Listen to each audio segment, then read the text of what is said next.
affaire Birame Souleye Diop Yewwi étale sa colère contre APR et Benno Bokk Yaakaar kaddu yi nga xam ne Birame Souleye Diop yëkkati na ko waa coalition Benno Bokk Yaakaar waa APR day ñoom dafa am nu ñu jàppe wax ji di ko daal interpréter noo xam ne ñoom coalition Yewwi Askan Wi day rafetlu wuñu ko te ña ngi koy naqarlu tax nag ñoom leader yi kon daal ñu daal di génn wax ne kat daal lii ñu gis mooy dañoo nekk nag di def li ñuy wax diabolisation ñeel parti Pastef ak leaderam bii di président Ousmane Sonko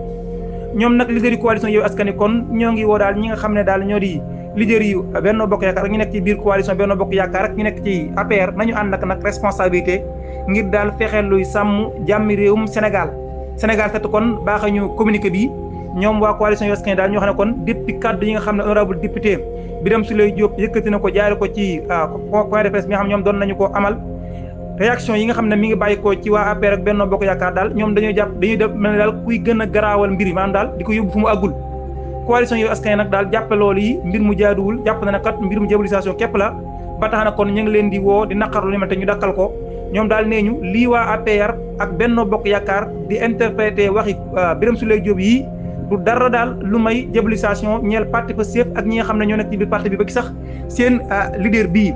nga xam ne sax nag moom mi wax ji daal nay génn daal di jéggalu publiquement jàpp ne daa juum waaye nag daal bu ñu dee gis ñi nga xam ne ñoo di waa APR ak Benno Bokk Yaakaar ñoom daal mbir mi dañ ko bëgg yóbbu fu mu àggul nga xam ne daal day mel daal moom Birame Souleye Diop kon beneen chef de l'État bu bokkut ak chef d'État bu Sénégal bii la doon waxal bëgg a créer ci mbir mi daal lu mel ne daal dafa daal wax ji dafa nar nag yàq diggante daal relation diplomatique entre ñaari réew yi mu jàppale daal lu ni mel amu ñu jàpp ne lu ni mel amu fi te ñaari réew yi itam daanaka nag ñoom benn lañu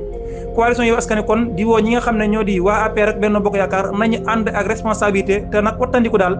di andi ci réew mi ay climat yoo xam ne daal mën naa tax nag réew mi gën a dugg ci jafe-jafe jamono ji nga xam ne jafe-jafe ci wàllu politique moom ku ne gis na ko wax ji wax na ko donte nag juum na jéggalu na waaye nag coalition Benno Bokk Yaakaar ak APR fi ñu bëgg yóbbu wax ji bëgg ko yóbbu ci diggante mbirum ñaari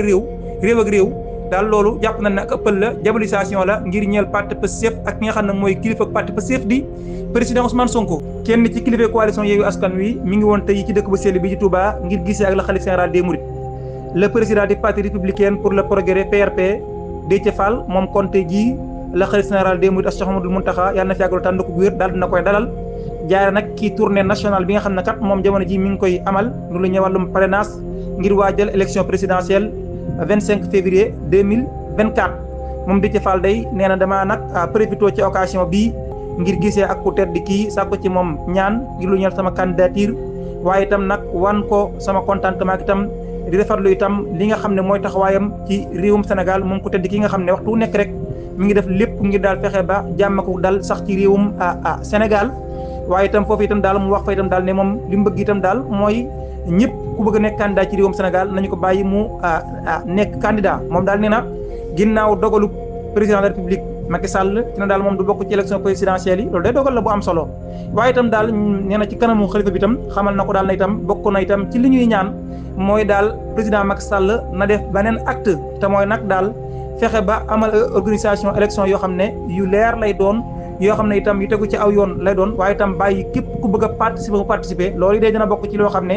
dana gën a rafetal image su réewum Sénégal ci wàllum démocratie ci biir Afrique ak itam ci àddina bi yëpp